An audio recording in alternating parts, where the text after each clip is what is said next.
আমি নিজের চোখে দেখেছি এই তিনটা করলে দোকান লাভ হয়। আসসালামু আলাইকুম সবাইকে।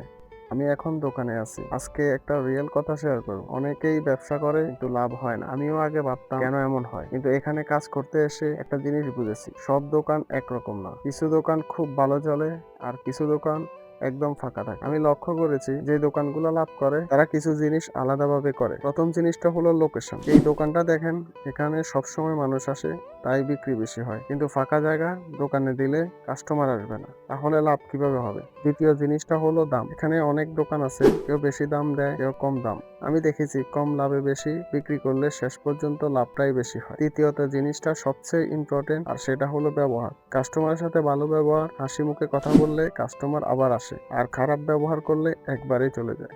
এই তিনটা জিনিস আমি নিজের চোখে দেখেছি, তাই আপনাদের সাথে শেয়ার করলাম। আপনি যদি ব্যবসা করতে চান এই জিনিসগুলো মাথায় রাখবেন। আপনার মতো সবচেয়ে ইম্পর্টেন্ট কোনটা কমেন্টে জানাবেন। সবাই ভালো থাকবেন। আল্লাহ হাফেজ।